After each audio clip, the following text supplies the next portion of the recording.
we are going to move on to our final panel of the day. And this one is called United for Ukraine, Collaborative Efforts for Ukraine's Recovery. This panel will be moderated by Yuri Krivosheya, Managing Partner and President of Private Joint Stock Company, Toronto Cave, and a Vice President of Canada-Ukraine Chamber of Commerce.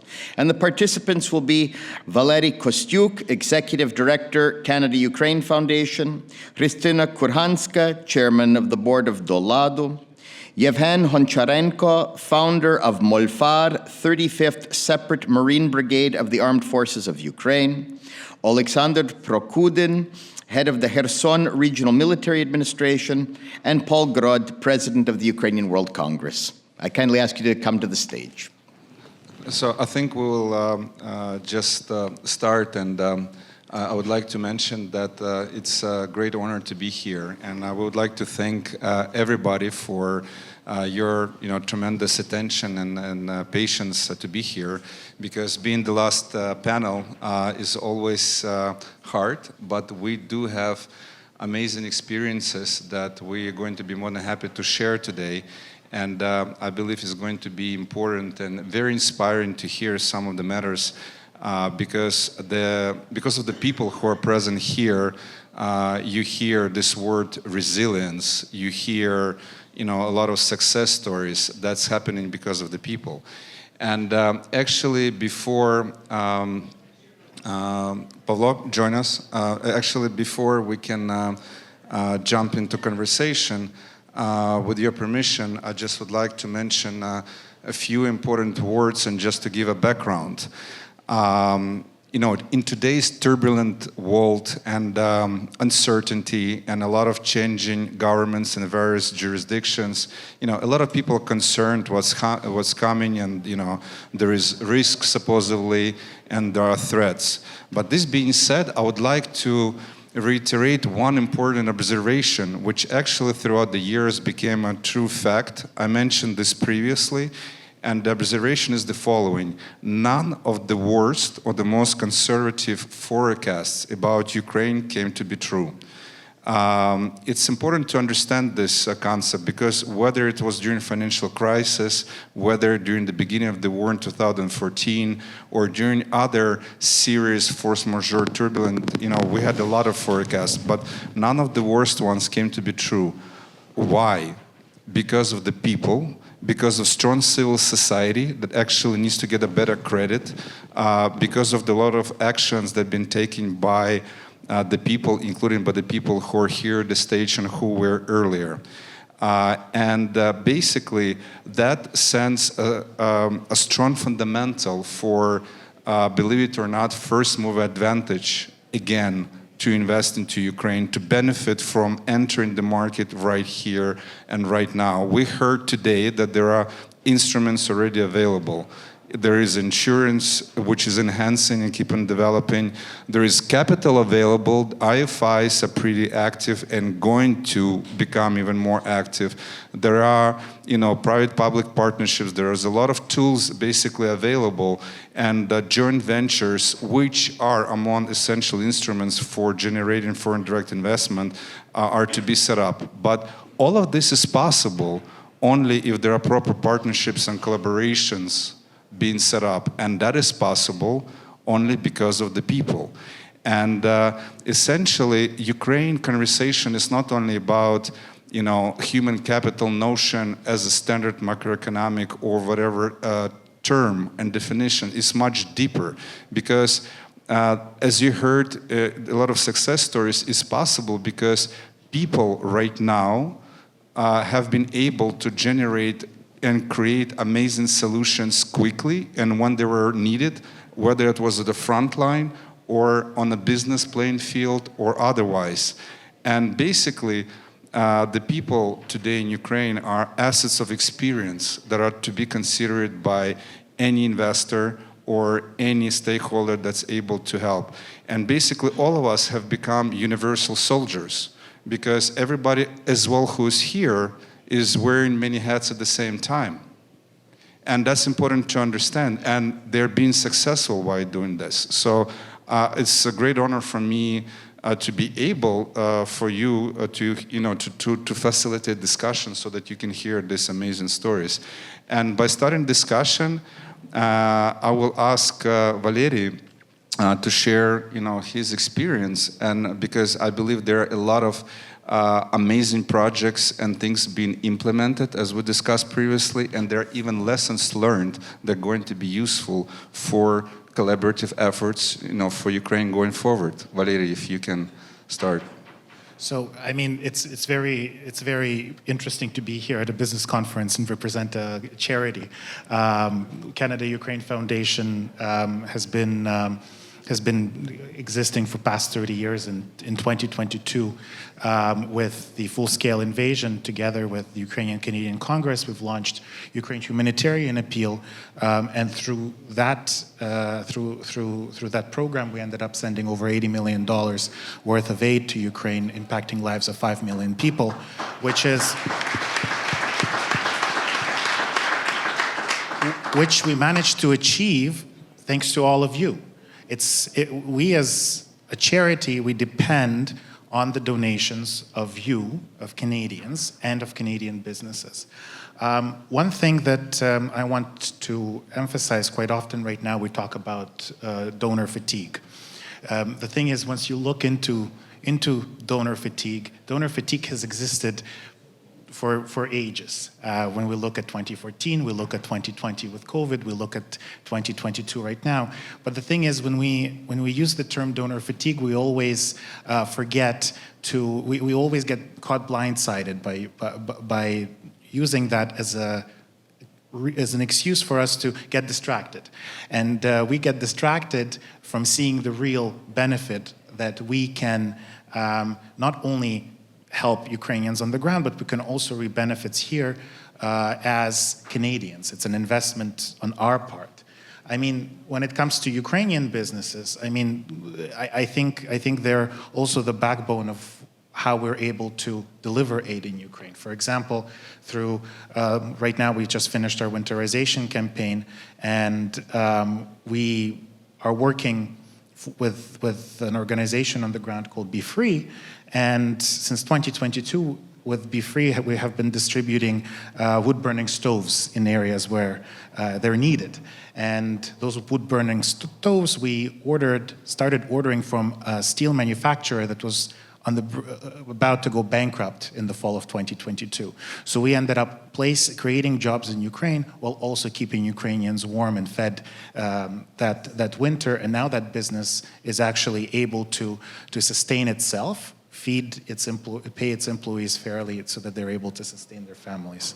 Another fine example specifically in Ukraine is Into Action, which is rebuilding the potato industry in Zhytomyr and Chernihiv. And what's really interesting about it is that in 2022, once the food supply chain there was impacted, this organization is working with 270 farmers to provide them with a seed potato in order to rebuild that capacity and also get these farmers to sustain families in the region, but also become a certified global supplier of potatoes. And looking back in history, we quite often talked about history and us learning things from history. I mean, in Ireland, when you look at the 1800s, they had a whole famine because they didn't have potatoes. So actually, that's one of those inspiring stories where we, through our donations here, are able to help Ukrainian businesses and farmers sustain themselves in long term. Well, I talked about Ukrainian businesses, but when you think about Canadian businesses, there's also, it's not that we're just spending money and sending money to Ukraine, to help these people continue being resilient. I mean, there's a lot of Canadian companies that we work with, and to which we are very grateful for working with us and allowing us to deliver, critical aid to Ukraine on behalf of Canadians. For instance, the two examples that I'm going to share, they're actually businesses here in Ontario. So it's very, very local. One of them is Thornhill Medical that manufactures mobile critical care life support systems.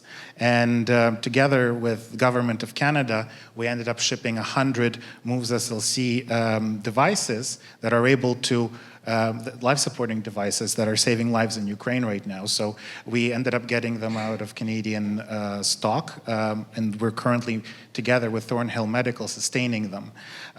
Through this project, Thornhill Medical managed to train a lot of people on the ground to use their equipment, as well as open a maintenance facility on the ground so that the equipment can be maintained there in Ukraine.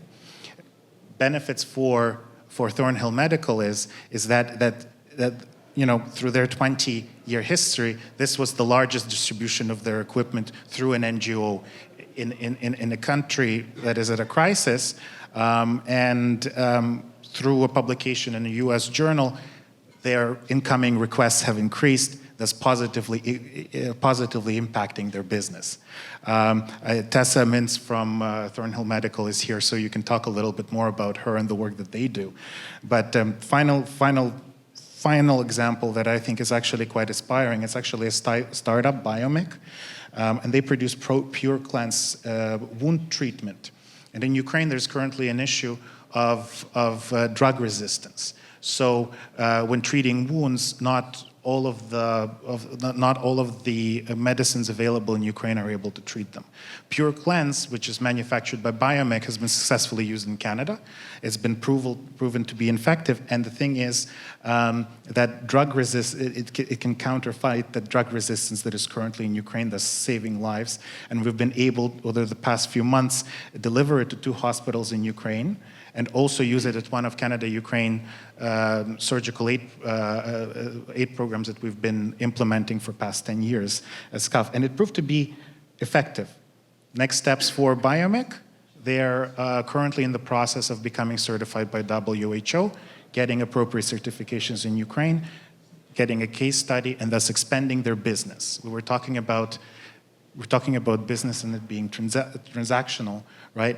We're making an investment not only in Ukrainian companies, we're also making it an investment to Canadian companies, allowing them to grow, and at the same time helping Ukrainians be resilient.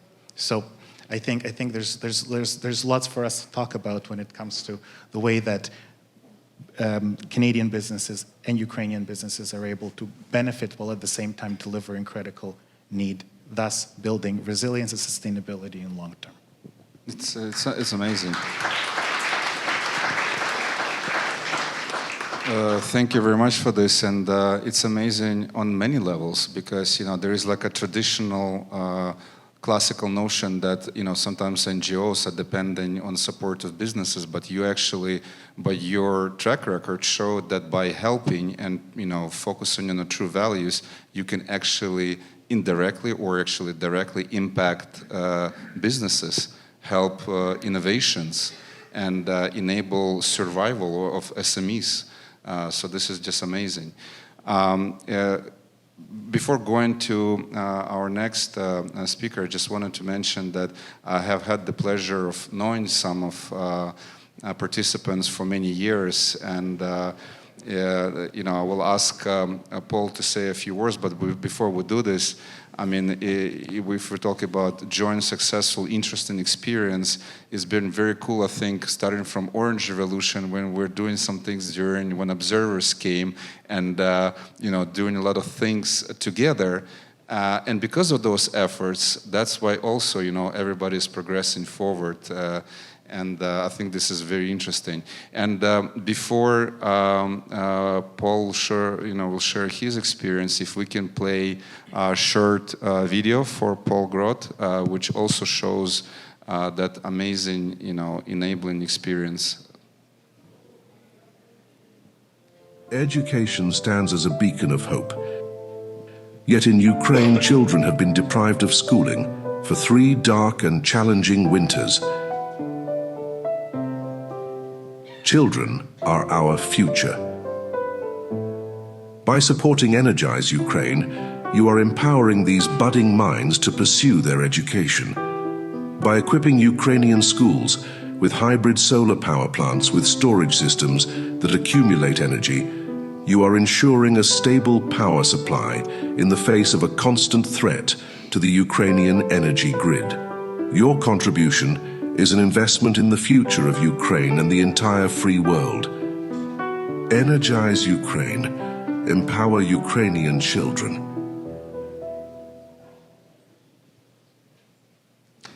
Pavlo, the floor is yours. Thank you, Yuri. And first of all, thank you to the Canada-Ukraine Chamber of Commerce for their amazing work. I have the privilege as the president of the Ukrainian World Congress to work with Ukrainian communities in over 80 countries around the world. And I have to say that the Canada-Ukraine Chamber of Commerce sincerely is an exemplary chamber, and I think is an example to many other countries how you can bring together two countries to really be prosperous in terms of both investment, trade, but also helping in Ukraine's recovery. So thank you for the Canada-Ukraine Chamber of Commerce. The Ukrainian World Congress, as I mentioned, is an umbrella organization for Ukrainian communities in over 80 countries around the world. So I'm going to try to provide some perspective in terms of not just Canada, but all those other countries. I just returned from a two-week mission to Northern Europe, where I had an opportunity to see best practices around recovery in countries like Denmark, Norway, Finland, and Sweden. And I think there's great examples that we can build on. And just listening to Valeri's comments about the great work that the Canada-Ukraine Foundation, the Ukrainian-Canadian Congress are doing in rebuilding and helping to rebuild Ukraine, I will tell you this, that many other countries are doing very similar things. And one of the things that I really want us to focus on is how do we cooperate and how do we combine efforts? Because this is not a sprint any longer. This is a marathon. We are going to be not only defending ourselves against Russia's continuous ongoing aggression, but we're going to have to rebuild for many, many years. And I think we have to look at this on a global level, how we do this in a cooperative manner. So that's certainly a key focus for us. But really what I want to talk today about very briefly is really about the video that you saw. So Energize Ukraine is one of two key platforms that the Ukrainian World Congress created after the full-scale invasion. The first one is called Unite with Ukraine, that has to date raised over $70 million and provided equipment to Ukraine's defenders. And so that is the marquee project, the really focused project, because we believe that Ukraine's victory is paramount. But while Ukraine is working towards victory and Russia's defeat, we also need to be looking at rebuilding today. And our key message is rebuilding is not about rebuilding once Ukraine is victorious, it's about rebuilding today. And the project that you see, the Energize Ukraine project, is we're turning to manufacturers of electrical equipment, components, utilities, to help donate very important equipment to Ukraine's rebuild, and we're working directly with the Ministry of Energy of Ukraine, with Ukrenergo, identifying equipment. And we're working with the leading companies in Canada like Bruce Power, like Saskatchewan Power, like Hydro-Quebec.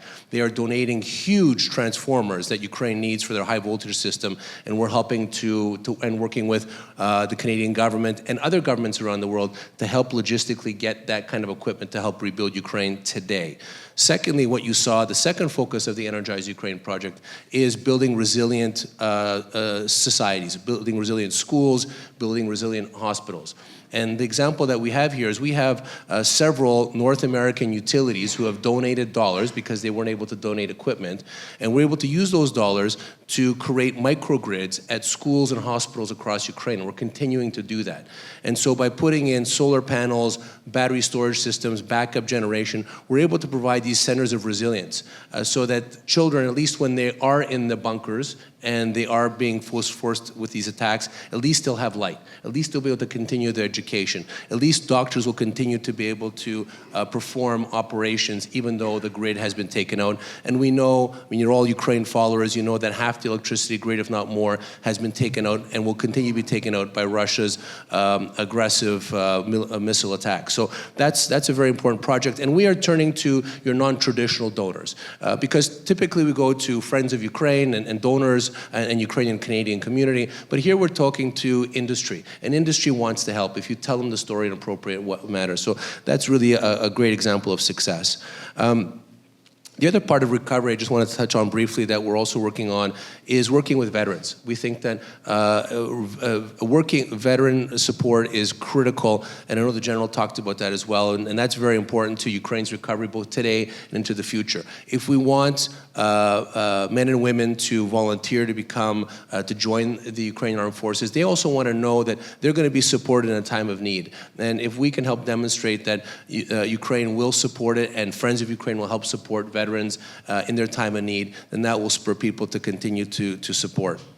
And then, again, finally, in terms of Ukraine's rebuild and recovery, I think we also have to invest in Ukraine today. And I know we talked earlier today, there was a discussion around war risk insurance. I think that's absolutely critical to Ukraine's rebuild. I think there are many countries that are looking at this. Denmark is perhaps a great example of it. Many countries like the UK have made pledges towards it, and I think we need to hold them to account to make sure that they actually deliver on those pledges for war risk insurance. But we also have to be able to invest in Ukraine's industry today. And a great example of that is investing in Ukraine's military-industrial complex. And we're seeing that countries are starting to do that. We are, Denmark and many of the northern European countries have been directly investing in Ukraine's military-industrial complex, because that does several things. It invests in Ukraine's economy, it invests in their resilience, and they can get the equipment that Ukraine needs quickly to the front lines. And that's really important as well. So that's another example of investing. So we could talk about social investing. I think that's a really important part of what we need to do. But also there is real opportunities for companies to invest in Ukraine's energy sector today. There are mechanisms to earn a very respectable return on investment. So we've seen that, and there are great opportunities for that. And then finally, investing in Ukraine's victory. I think those are the three key focuses that I wanted to touch on. So thank you for your attention, and Slava Ukraini.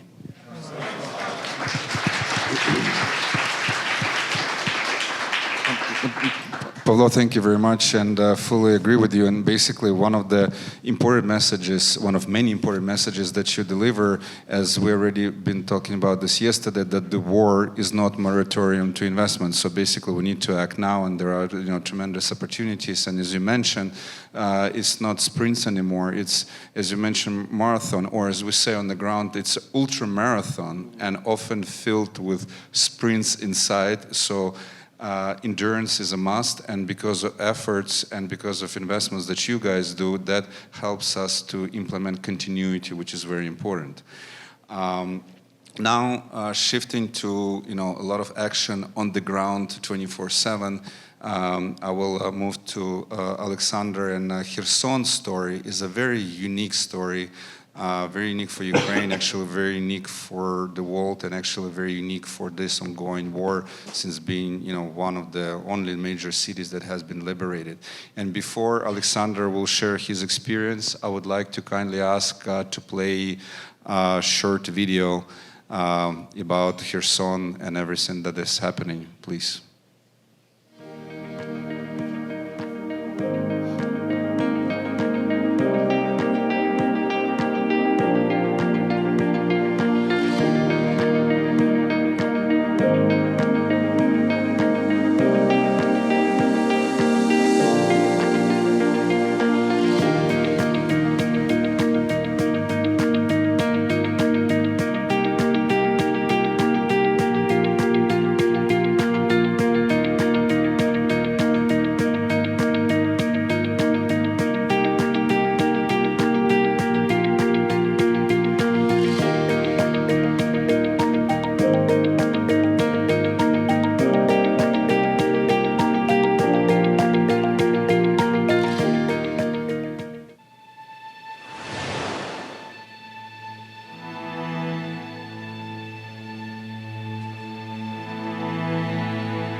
Thank you for giving me the chance to speak on behalf of the Kherson region.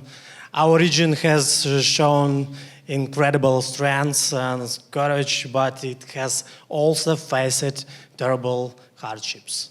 Kherson is the only regional capital that has been liberated, a symbol of the Ukrainian people's resilience. The war is far from over for us. Even after liberation, Kherson suffers daily attack. Over 30,000 buildings, homes, schools, and hospitals have been destroyed, badly damaged. More than 400,000 shells have hit our region. Every 2 minutes, we hear explosions. Drones hunt people from above. No one is safe. Our people live in constant fear, but continue to stay strong. Today, more than 100,000 people still live in Kherson, including 31,000 internally displaced people, 12,000 children, and over 66,000 elderly individuals. These people are not just numbers. They are heart of our region. They face danger every day but refuse to leave. They are our greatest strength, and rebuilding Kherson means protecting and supporting them.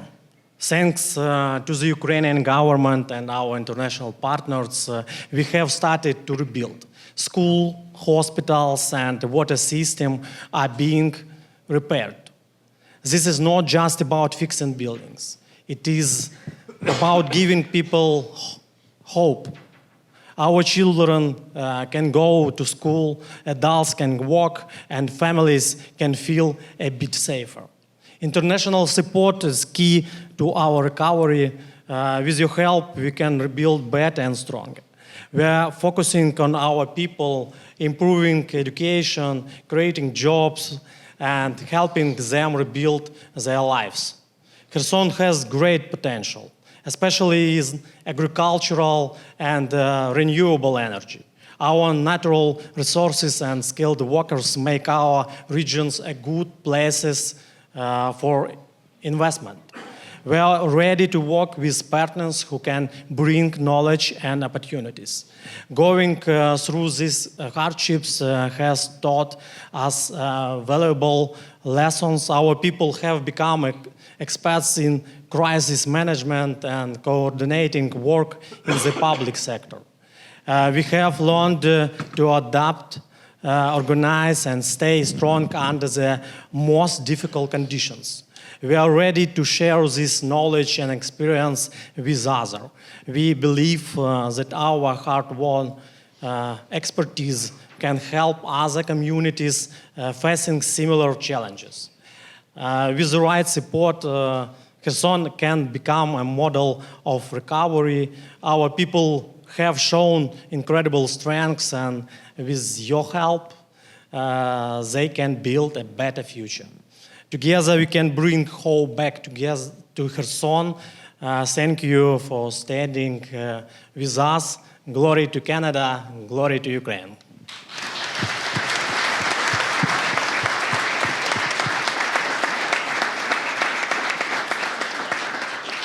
Alexander, I just would like to thank you for amazing job that you do, because Alexander actually has invested a lot of his time to Kherson. He's been there for a long time, and he stayed after, the crazy times, basically, and he's there.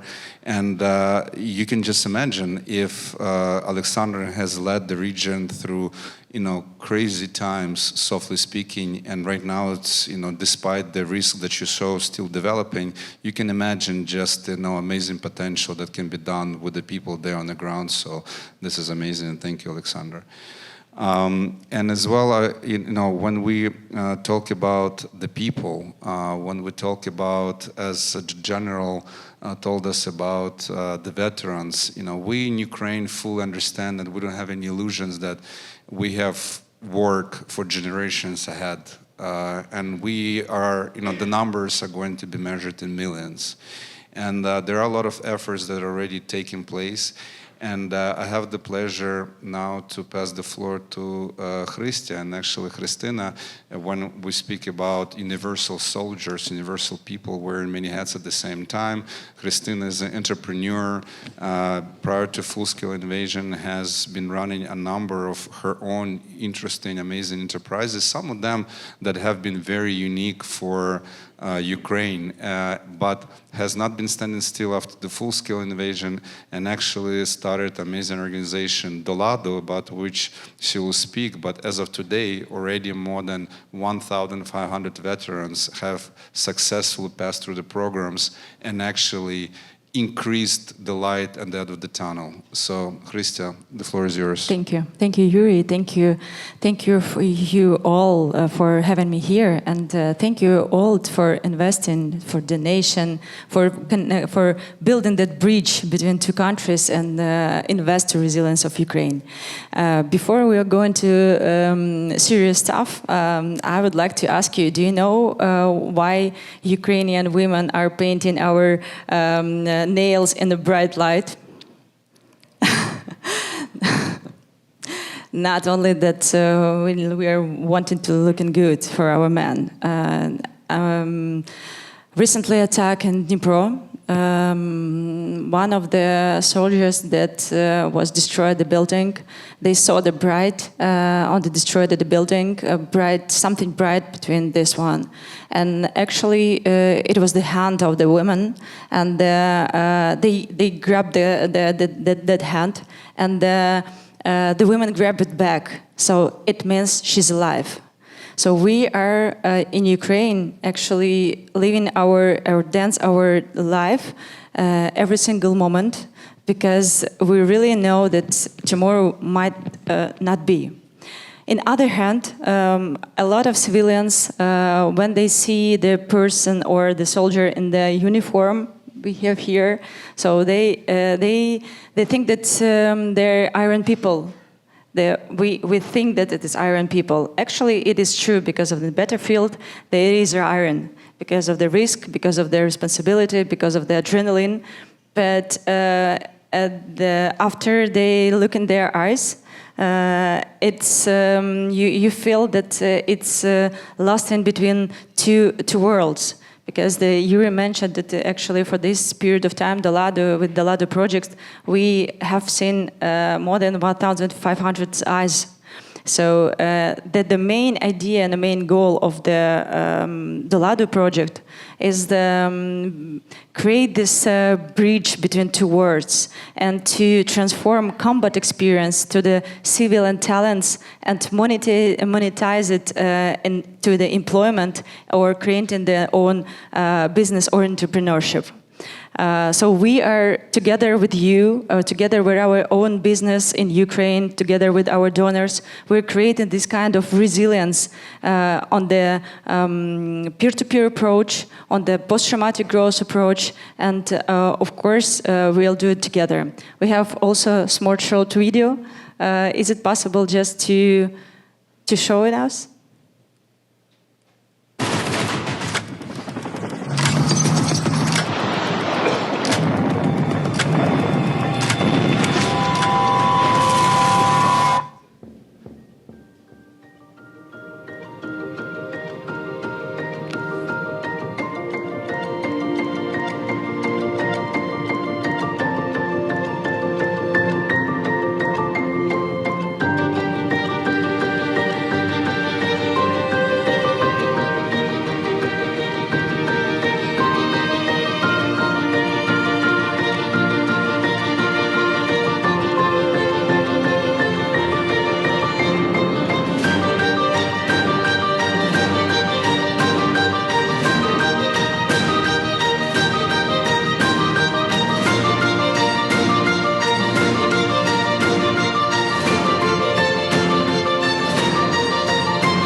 This project is not about the pity. This is project about the strengths, because we are all together. We are to create the opportunity find their own strengths or talents and to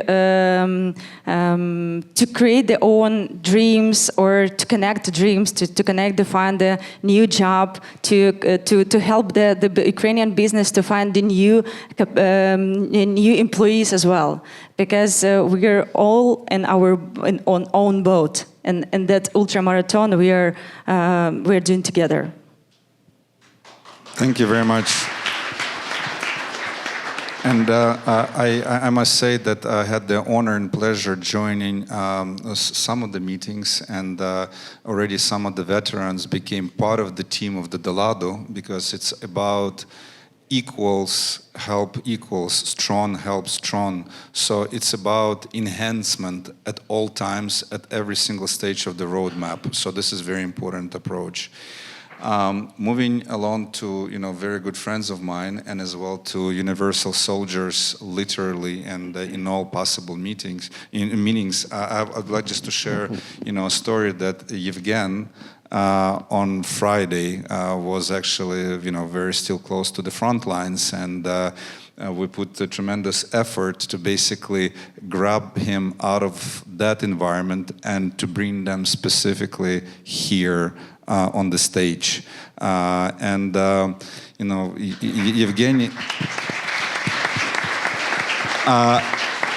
Yevgeny is amazing entrepreneur. He set up amazing company called Malfar.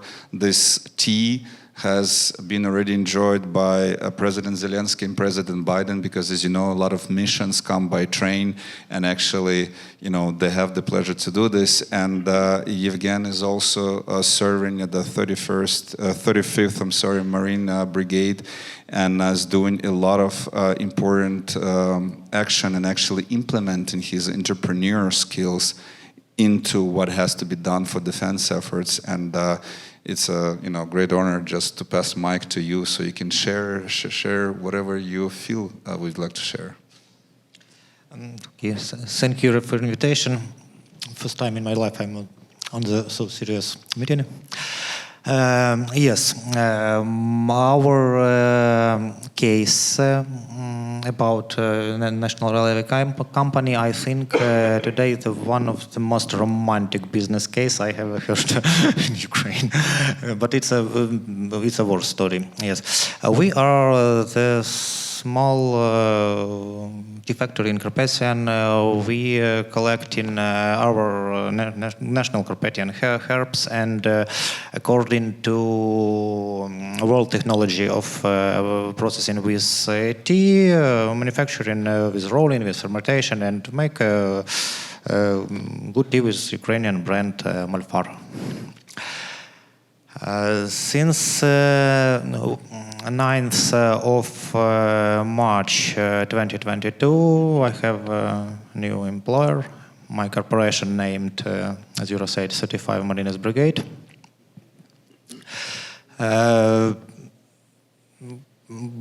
So one of the most powerful brigades of Ukrainian army, I think. We were defending first our battle was the defending of Mykolaiv. We had 2 heroes of Ukraine from the battle. Then we were defending sea coast. If somebody knows world's Russian warship, go fuck yourself. The author is Roman Hribov, my friend, anti-aircrafter from our brigade. Then brigade was liberated right bank of Kherson region. We were fighting for Davydiv Brid and stop our moving in near Kakhovka. Next time, since November, we were fighting in Donbass, Vuhledar. It was a great win on 155th Marines Brigade Russian. it was destroyed a lot of techniques. And last year we were fighting near Krinky. In this period, we have one of the very interesting case about we were first in our army who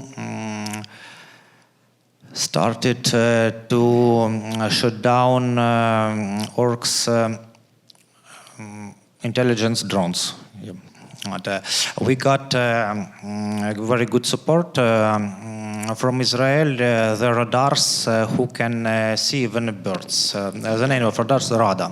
And we were tried 3 days. Our leader, Colonel Linik, asked from commander just this radar to try to catch some of drones like Arlan or Zala. And just even fourth day in the morning, first was shut down, and the whole Ukrainian army became to do this job. And if artilleries told that if before we couldn't even shoot a gun, and now we have a deficit of ammunition. Yeah, so it's a history. It's a story about Kherson period, and now 1.5 months we are staying in the north side of Kurafovo water. Sorry. 20 kilometers north side of Kurafovo. It's we have capital there.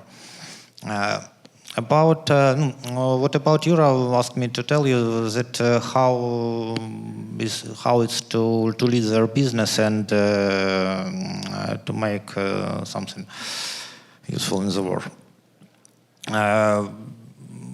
It's very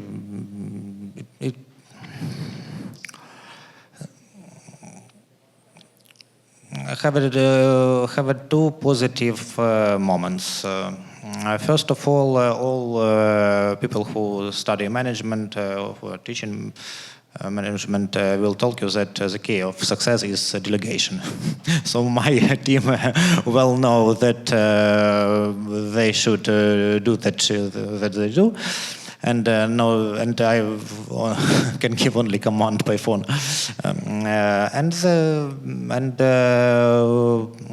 Now I have very interesting monthly, 15th of each month, I asked a balance sheet of my business and providing this like plain checks, but now involving in operation. Our case with about company, we are representative in the best Ukrainian retails. We work with Silpo, with good wine,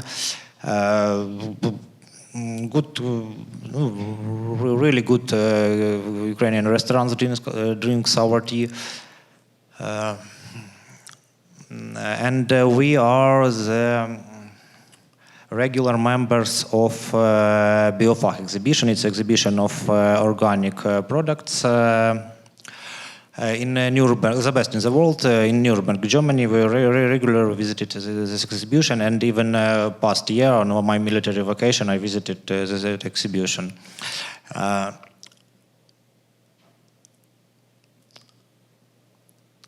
About organic exhibition, I want to say that we have we was certified this summer on CORE, Canadian Organic Certificate.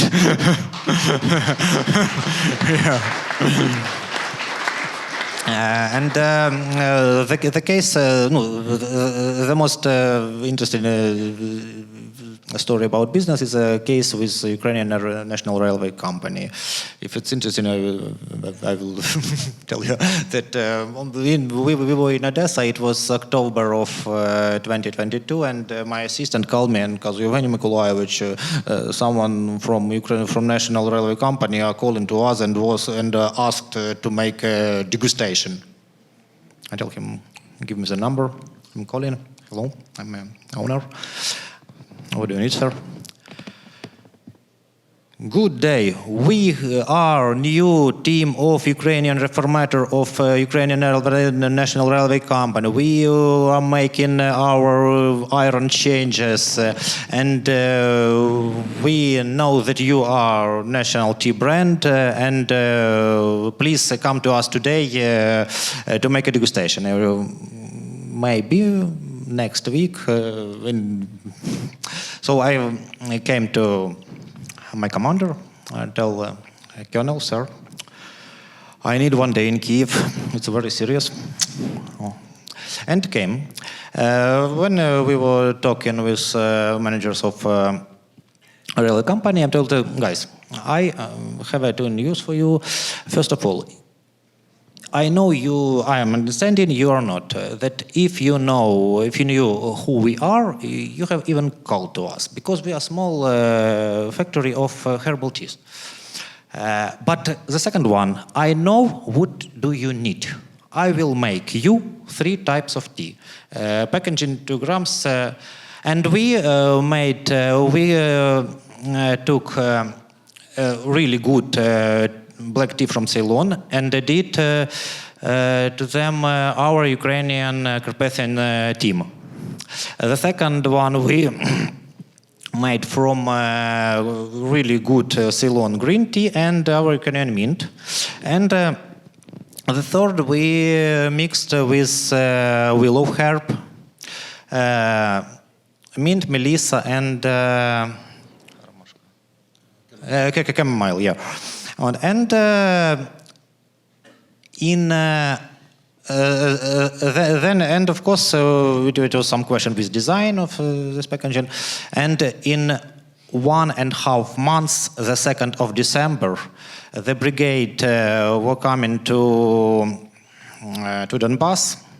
And me, by my car, I'm going to drive to Kiev, to the national, to the railway station central in Kiev, took part in presentation, and then just sit in my car, and in 1 hour of midnight, I was with brigade. So, okay, thank you. This is Ukrainian life. Thank you, Zhenya, very much. I just would like to reiterate a few key points, because we can win this war with asymmetric solutions in reality. And basically what Yevgen has implemented when we talked about the drones, the Russian surveillance drones have been creating a lot of problems for us on the battlefield. And there were no ways to hit them, but actually they created a way to use our drones to actually catch them in the air. They were the first ones to do this. And actually this is the practice that's been implemented in other brigades right now, speaking about making decisions right here on the battlefield and making the difference. And there is this high tech that's been developed. Another thing, as any entrepreneur has a illness not to delegate, there is a lesson how to delegate and how to move actually forward. And I know we out of time, and I know all of our speakers will be more than happy to answer any questions and to continue the conversation. And I just would like to maybe end with one simple observation, is that you hear amazing stories and success stories that's being created during such tough times. So can you imagine when you as an investor investing into teams, what these teams can do during good times? So I think when somebody puts, in their financial models pretty modest IRR, I think Ukraine is about much greater potential. So it's really time to move forward and to support all of our efforts. So thank you very much, and let's give applause to our tremendous panel.